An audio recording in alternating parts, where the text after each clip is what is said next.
What's up, everybody? This is my 2 week video. I slacked off and it's actually a couple days past 2 weeks. It's like 2.5 weeks almost. Um, I'll make another video at 3 weeks. That's the next time I'm going to see my PT. I've only seen them one time. I saw them that 1 week. I'll see them again at 3 weeks. So at 2 weeks, which was about 3 days ago, I saw, well, the surgeon was in surgery, so I saw his PA. And did a little checkup. They checked my incision. I'm going to show that to you in a second. That's pretty much it. They want to check your incision, make sure you're not infected. They look at how much you can bend your leg, how much you can straighten it, if you got your quads going. That was about it. And I'm not going back for 4 more weeks. They said, unless this swelling, you can see I'm still having a problem with swelling. I'm a big sweller. It's gradually going down around my knee, but it's taking forever, and I think it's taking a little bit too long. But I'm being anal about it, and I keep measuring it with a tape measure every day or two just to make sure it's going down, because he said if it stops going down and like plateaus, then I need to make another appointment and come and see the doctor before that 6-week checkup. So hopefully that keeps going down. I think I push it a little too much. I'm upright walking around, doing that stuff a little bit too much. I need to spend more time elevated and icing. It gets boring, and I hate laying. To really get your heart below the joint, you gotta lay back really far. It gets uncomfortable pretty fast.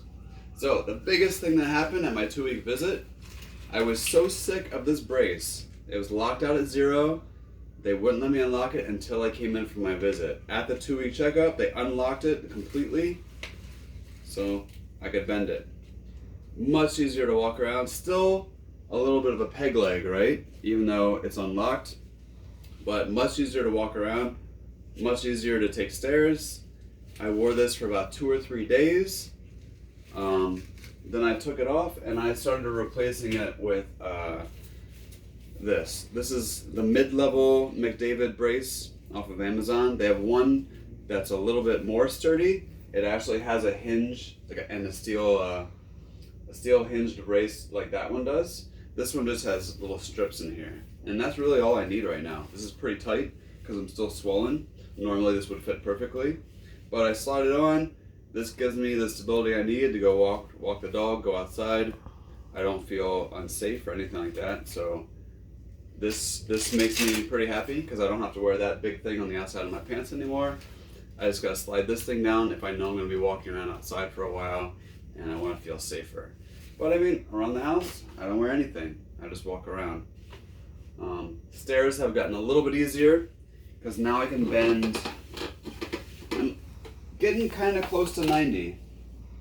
That's about 75, 80 degrees. That's what I'm getting on my CPM machine. I do that for at least 3 hours a day still. Now if I'm sitting, I can extend my knee. See, I get a little bit of muscles here.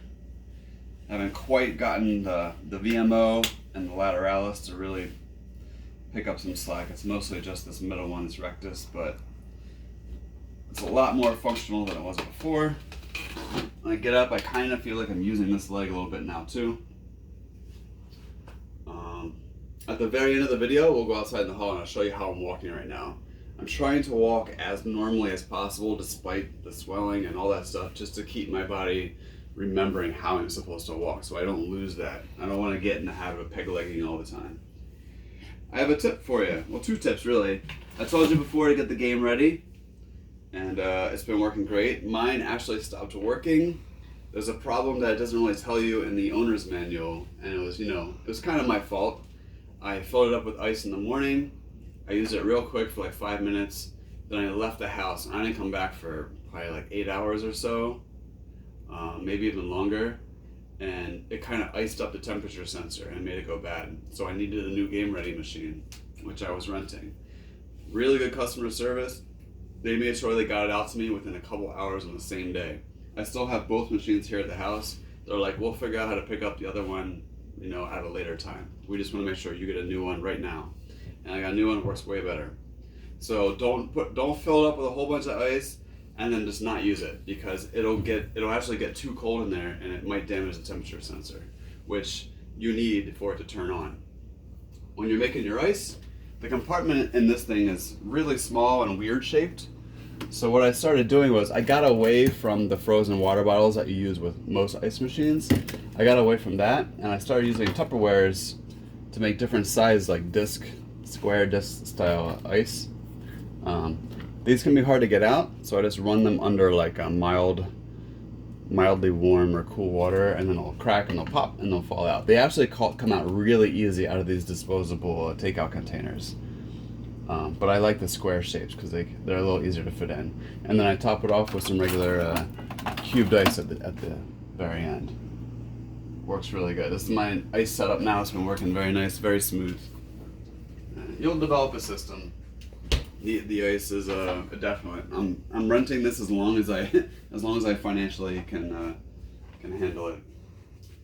So yeah, no brace, no big brace anymore. Probably won't need it at all. Gonna stick with this thing for a while. Hopefully I'll be off with that soon too. Going up and down stairs, going up is not that bad. I have to turn sideways a little bit, and once you get pretty close to 90, you can take a stair going up, right? Going down is a lot harder because you have to actually go past 90 with your knee and put weight on it, a lot more force to go down onto the next step. So I kind of have to go sideways and kind of hop a little bit, but it's way better than crutches. All right, let's go off in the hall. I'll just show you how I'm walking right now. I'm gonna try to walk as normal as possible without my brace or anything. I just did my CPM machine, and I just did all my PT exercises. So my leg feels pretty strong and pretty fired up right now. So we'll see how it goes.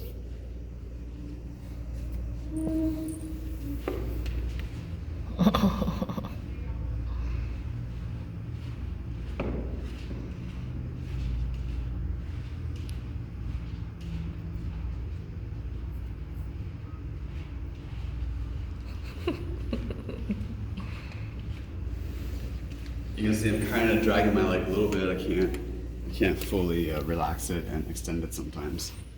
But that's mostly just because of the swelling. So, work on that. Oh, here, let's show the incision before we sign off. At that 2 week, they look at it, make sure it's not infected, and they're like, all right, you can start washing it. I washed it. There's still a lot of dried blood. I was kind of scared to like really scrub it hard and get that off. So I'll take a shower again today. I'll scrub it again. Maybe it'll come off a little easier. I don't know. I didn't want to like rip any scabs off or anything. Yeah, it is healed pretty good. They put these on too just in case, but I didn't really need them. They were just being nice. There's a lot of like dried glue and stuff. They put a lot of extra glue in there. I think that's why I think this is mostly glue. But you can see the shape of it. Still very swollen. No matter how great I feel sometimes, that's still a lot of swelling that's holding me back. You can see when I work my muscles. It wants to go. My kneecap's moving now. That's pretty good. But right here, I just feel that obstruction from all that swelling. Gotta get rid of that stuff. Cool. Well, I'm gonna go see my PT again and see what they think in a couple more days. So I'll make another short video after that. Let you know if anything changed. See you next time.